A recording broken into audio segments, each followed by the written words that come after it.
Hello and welcome. आप सबका स्वागत है आईपीओ कॉर्नर में। आज हम एक नए आईपीओ की बात करेंगे, इंडिजीन लिमिटेड।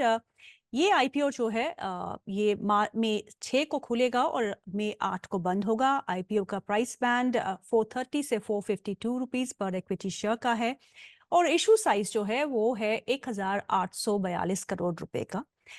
इस कंपनी के बारे में कुछ बात करते हैं। इंडिजीन जो है ये 1998 में एस्टैब्लिश हुई थी। स्पेशलाइज करती है, टेलर्ड डिजिटल सॉल्यूशन प्रोवाइड करती है लाइफ साइंसेज सेक्टर को, यानी कि फार्मा बायोफार्मा सेक्टर को। The company has a unique business model and it enjoys a monopoly. अभी अगर हम किस शेयर बाजार में देखें तो ऐसी कोई लिस्टेड का एंटिटी है नहीं और ये फर्स्ट ऐसी लिस्टेड लिस्टेड एंटिटी होगी इस निश सेगमेंट में। इस आईपीओ में बात करने के लिए हमारे साथ अब हमारे खास मेहमान मौजूद हैं, mister Manish Gupta, chairman, executive director and CEO Indegene limited. Very good afternoon mister Gupta and thank you so much for sparing your time. बहुत बहुत धन्यवाद इस शो पे आमंत्रित करने के लिए। गुप्ता जी, अगर हम आईपीओ की बात करें, पहले तो मार्केट ऑल टाइम हाई पे है। आपका आईपीओ जल्द खुलने वाला है और this is a good news for somebody who is hitting the market very soon. कितना ऑप्टिमिस्टिक है आप इशू को लेके? हम लोग 25 साल से इस कंपनी को बना रहे हैं। 25 साल पहले ये कंपनी शुरू करी थी। विजन ये था कि हम साइंस साइंस मेडिकल स्ट्रेंथ और टेक्नोलॉजी को कंबाइन करके बहुत ही unique companies life science sector में बनाएं। It's been a long journey, it's taken us 25 years to get here. तो हम लोग फ्यूचर में कंपनी को कहाँ ले जा सकते हैं उससे एक ज्यादा एक्साइटेड है, right? What we can build out of there, and that is what keeps us excited every day.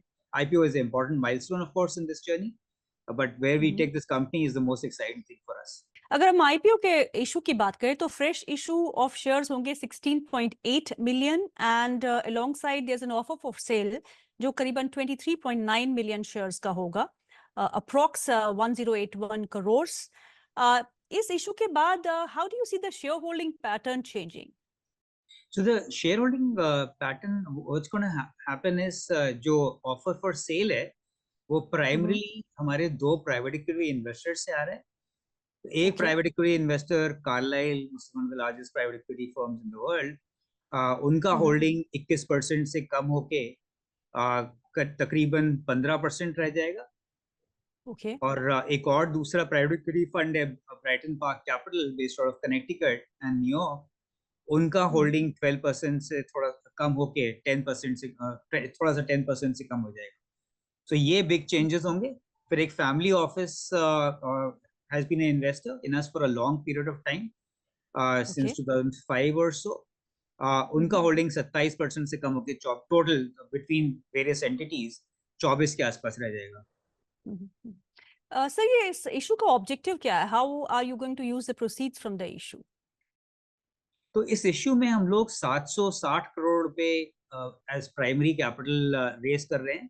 उस जी। 760 करोड़ में से 390 करोड़ जो है एक हमारा एक डेट है, उसको रीपे करने में यूज होगा। So okay. That's the biggest use. ये डेट हमने लिया था 2 साल पहले एक एक्विजिशन करने के लिए। इंडिजीन बहुत सक्सेसफुल रहा है in western markets, US, Europe में ओके। एक्विजिशंस करने में। हमने अपनी लास्ट 20 साल की जर्नी में 13 एक्विजिशंस करे हैं नॉर्थ अमेरिका और यूरोप में। ये सारी बहुत ही स्पेशलाइज कैपेबिलिटी वाली कंपनीज थी जिनको अक्वायर करने के बाद उनको अच्छी तरह इंटीग्रेट किया और क्लाइंट्स के पास बड़ा ऑफरिंग लेके और much more value added offerings लेके गए। तो उस जी। कॉन्टेक्स्ट में हमने ये लोन रेस किया था, उसको रीपे करेंगे। उसके अलावा थोड़ा जो है is going to be used for capex. Capex हमारे ओके। कॉन्टेक्स्ट में it's more in laptops, furnishing, right, given the kind of business we do, and the remaining is general corporate purposes.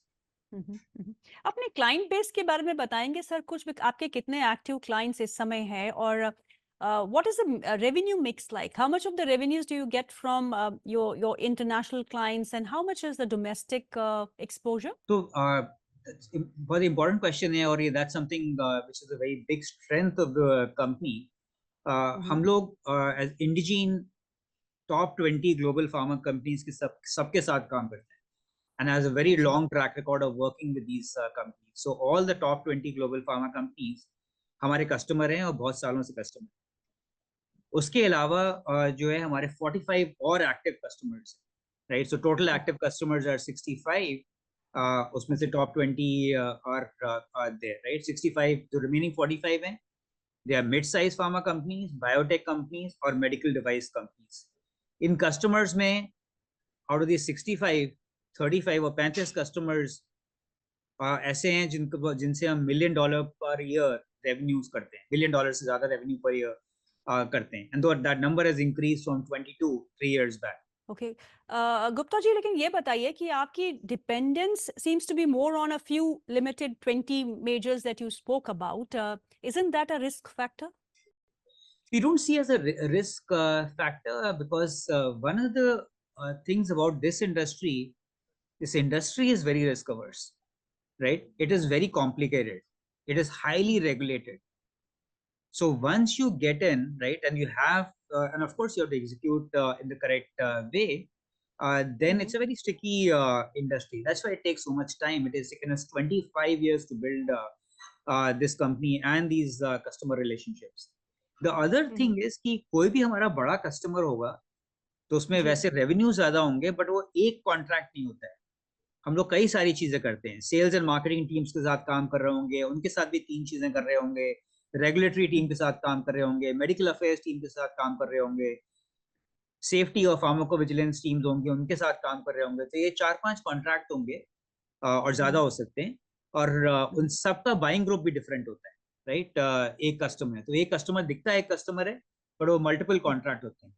उसका मतलब हमें मेहनत भी ज्यादा करनी पड़ती है to break into those, but that's part of the game. Mister Gupta, covid जो हमने क्राइसिस देखी, उसके बाद बदला ये है कि जो भी कंपनी हो, चाहे वो फार्मा में हो, चाहे वो मैन्युफैक्चरिंग में हो, चाहे कुछ भी कर रही हो, cost saving has been a major thing that everybody has been focusing on, और कॉस्ट कटिंग में टेक्नोलॉजी का एक मेजर रोल रहता है।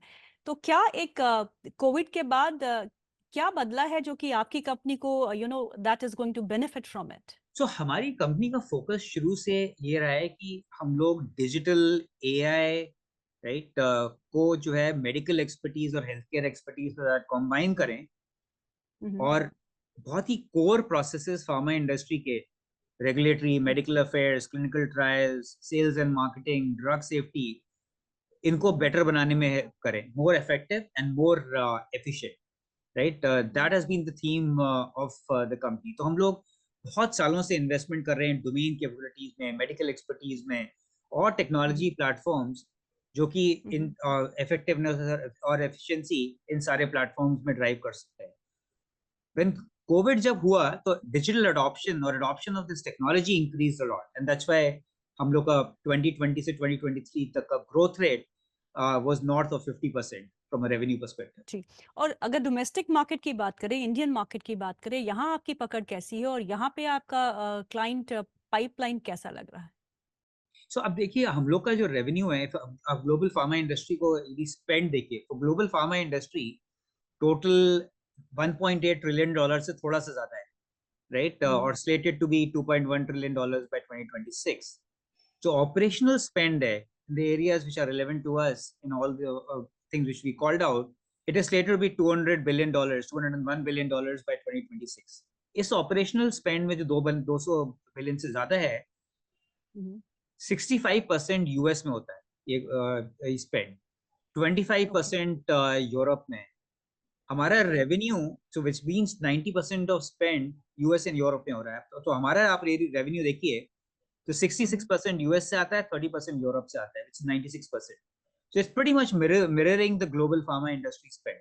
बाकी 4% रेवेन्यू हमारा is from multiple geographies including China, Japan, India and a few other places. आपने शुरुआत में ही कहा कि आप इनऑर्गेनिकली काफी आप ग्रो किए हैं, तो ऐसे में कोई एक्विजिशन प्लान्स अभी भी है? या मैं एक क्लैरिफिकेशन देना चाहूंगा, इनऑर्गेनिकली जो है हम ग्रो नहीं, हमारी ग्रोथ ऑर्गेनिक ही हुई है प्राइमरी। हमने ओके। एक्विजिशंस करें तो अपनी कैपेबिलिटीज बेटर करने के लिए और ओके। ब्रॉडर करने के लिए। उस कॉन्टेक्स्ट में हम ओके। लोग एक्विजिशन अपॉर्चुनिटीज हमेशा ढूंढते रहते हैं। हमारे पास कॉर्पोरेट जी। डेवलपमेंट टीम है डेडिकेटेड, जो कि हमेशा अपॉर्चुनिटीज ढूंढती रहती है। और बहुत Okay. सारे डिस्कशंस करती रहती है। तो हमारे पास एक्टिव पाइपलाइन है, बट अभी कोई डील स्टेज पे नहीं है। जी, अगर आपके प्रॉफिट मार्जिन देखे जाए तो काफ़ी अच्छे रहे हैं। FY21 में 19.22%, FY22 में 9 नियरली 10% और अभी अगर देखें 9 मंथ्स FY24 के it is 12.62%. So are you expecting to manage and maintain and grow these margins going forward? So आप पैट की बात कर रहे हो, यदि आप EBITDA मार्जिन्स देखोगे, if you see our EBITDA margins, then FY24 9 months, right, जो रिजल्ट्स पब्लिश कर रहे हैं हमारे EBITDA margins are 21.9%, Great. and FY23 are 20 point some percent, Mhm. FY22 or 18.7%. So if the EBITDA margins have been going up, PAT Mhm. Margins थोड़ा सा depressed है, क्योंकि हम लोग ने जो एक्विजिशन एक किया था FY 2022 में, उसके लिए लोन जी। लिया था, interest cost have gone up, and Mhm. that is hitting the PAT margins, right?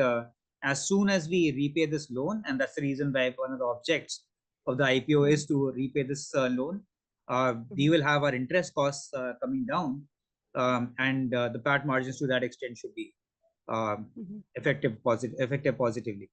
Mhm. What happens to the debt equity ratio post the issue? We'll be a zero debt company post the issue. Yeah. Oh, great.